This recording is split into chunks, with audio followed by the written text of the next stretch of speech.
Seja bem-vindo novamente aqui ao canal Direitologia. E no vídeo de hoje nós vamos seguir com a resolução de questões acerca do concurso do Tribunal de Justiça do Estado de São Paulo para escrevente técnico judiciário.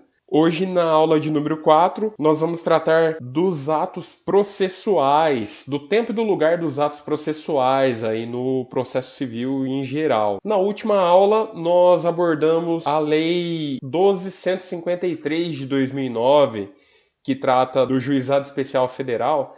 Portanto, se você tiver o interesse, dá uma olhada na aula que está disponível aqui. O tema que nós vamos tratar aqui hoje é relacionado ao tempo e lugar dos atos processuais civis. E nós temos uma questão bastante interessante que foi perguntada num dos últimos concursos do Tribunal de Justiça de São Paulo, no seguinte sentido: processam-se durante as férias forenses, onde as houver, e não se suspendem pela superveniência dela, que tem a homologação de desistência de ação. Item B.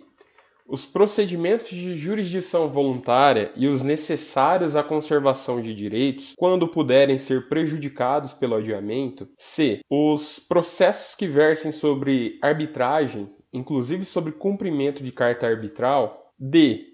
O registro de ato processual eletrônico e a respectiva intimação eletrônica da parte. E, por fim, a alternativa E, a realização de audiência cujas datas tiverem sido designadas. Pois é, meus amigos, muita atenção aqui nesse enunciado. Como nós sabemos, o concurso para escrevente técnico judiciário tem que se pautar aí pelo conteúdo que está descrito do edital, né? E a gente vê no edital do concurso, lá no anexo 3 do edital, mais especificamente, quando trata do objeto, né, dos artigos que serão perguntados com relação ao Código de Processo Civil, né, que ele estipula lá que vai ser objeto do concurso os artigos 188 a 275 do Código de Processo Civil. Então, dentro desse limite desses artigos aí, a gente encontra o 215 também, né, do Código de Processo Civil, que trata exatamente da forma específica que está no enunciado do processamento durante as férias forenses, onde as houver, e a não suspensão pela superveniência dela. A primeira alternativa aí trazida pela pergunta aborda a homologação de desistência de ação. Ela fala que essa situação não seria suspensa durante as férias forenses.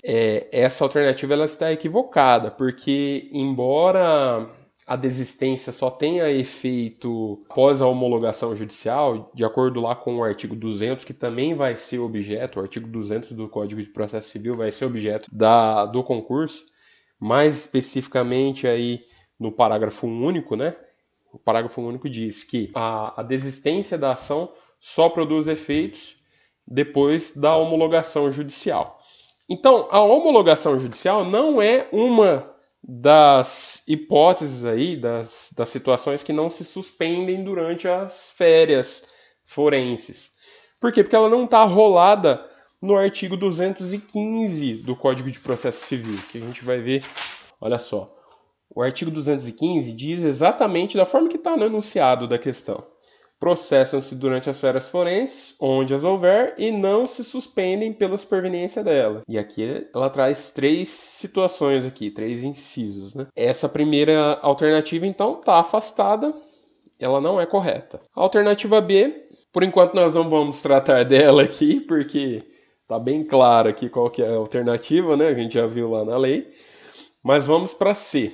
Alternativa C. Os processos que versam sobre arbitragem, inclusive sobre o cumprimento de carta arbitral. Meus amigos, embora a gente já saiba que essa não é uma hipótese lá das situações que não se suspendem durante as férias forenses, é interessante tratar que o processo de arbitragem ele é bem falado lá no artigo 189, que também vai ser objeto de análise do do concurso, né? Esse artigo 189 também está previsto lá dentro do anexo 3 do edital. Então ele vai ser abordado também, ele pode ser abordado também no concurso. E o inciso 4 é que diz exatamente dessa maneira que está na alternativa C, que os processos que versem sobre arbitragem, inclusive sobre cumprimento de carta arbitral. É uma outra situação que está sendo abordada lá. Então, essa não é uma das hipóteses do artigo 215. Afastada a alternativa C aí. A alternativa D diz que o registro de ato processual eletrônico e respectiva intimação eletrônica da parte. Essa não é uma das hipóteses do artigo 215, exatamente porque as hipóteses que tem aqui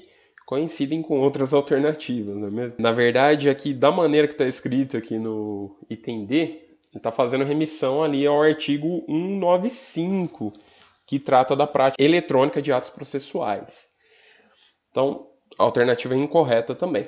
Vamos para a alternativa aí, a realização de audiência cujas datas tiverem sido designadas. Na verdade, não, porque durante a situação de férias forenses não serão designadas audiências, a não ser que sejam hipóteses do inciso 1, os procedimentos de jurisdição voluntária, quando puderem ser prejudicados pelo adiamento, ação de alimentos e os processos de nomeação ou remoção de tutor ou procurador, e os processos em que a lei determinar.